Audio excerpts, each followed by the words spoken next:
Hey guys, welcome back to OMFG Network. I'm Craig, this is Tyson. Today we're going to be talking about Halo CE and Halo CE Anniversary. It's true. But first, you may have noticed, now we're standing this time.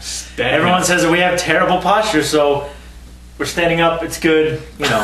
Hopefully you can see us better. We'll see how it goes. We try to cater to the audience, and apparently everyone wants us to stand. Yeah. So keep giving us comments and feedback, and let us know, how we can make it a little bit more enjoyable for you.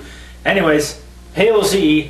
What was your first impression the first time you played? The first time I played Halo, Combat Evolved, which is what CE stands for, or Halo 1, as most people know it. Yeah. Was how clean it was compared to all other first-person shooters of the day, or up until then. I think the most prevalent first-person shooter until that time was Counter-Strike. And then all of a sudden, Halo Combat Evolved comes out for Xbox. That was the first major title for the Microsoft Xbox. Yeah. And of course, we were all very enamored with the Xbox when it came out. It's true. And it was just so clean. And that's what I remember most. I was like, wow, everything looks great. And it's really clean, it's really fluid, it's very simple. And it went very quickly. It was very nice. What do you think? For me, it was definitely, you show up and, you go through the first level and it's kind of compact. And then you show up on the second level and you look up and you're just like, holy crap, this thing is huge. It was easily 10 times bigger than any other game of its time. And playing through the campaign, I don't know about you, but I remember the first time I played through each of the levels and just being blown away about the complexity and the scale. There's still, even modern day games rarely have the sheer size and feel of Halo 1. No, that's absolutely right.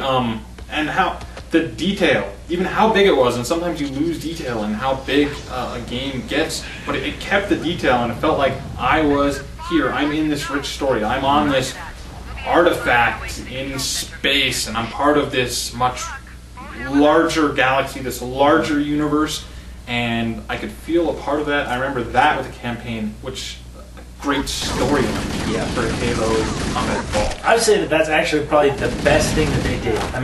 You have the great multiplayer, the great gameplay mechanics for the time, but really the storyline did something that you want from every single video game, which is to make you feel like what you're doing actually matters. Because by being Master Chief, you realize while you're playing the game that the missions that you're doing, no one else can do that. The only person that can save the world is you, Master Chief. There's no one else to help, so if you don't get it done, everyone dies. And having that sense of urgency and importance, I think, really makes you as a player feel more into the game and care about what you're doing. Absolutely. But also, I'm going to contradict that, because while I did that, it also made you feel part of something. I felt part of an initiative. I was part of the humans, especially in what was it, little Silent Harbor. Yeah. It's like this beach assault, and I was like, wow, there are soldiers on my left and right, and we're fighting together, and that's never happened. I'm used to being the solo gunner. Of course, they never explained why it had to be me.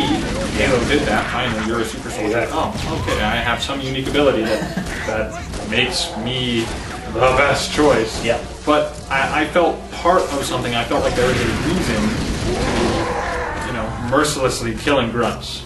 Yeah, there you go.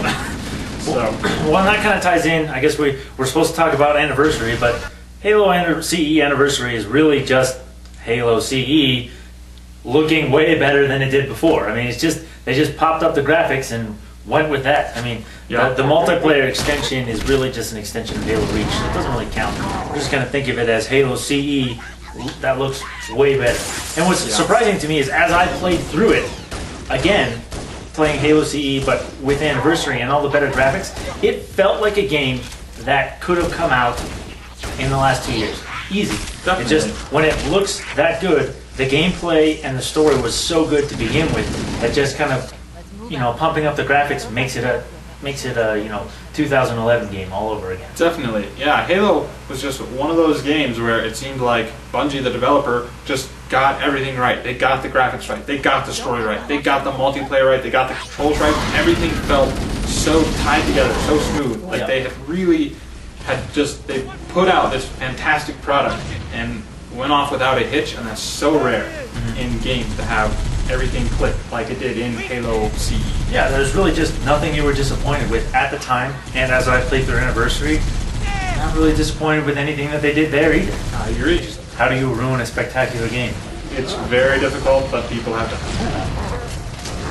So we've seen that in a lot of the sequels lately. We've But seen that in sequels. not in this one. I think they did a good job. Halo was great as is. It's still great.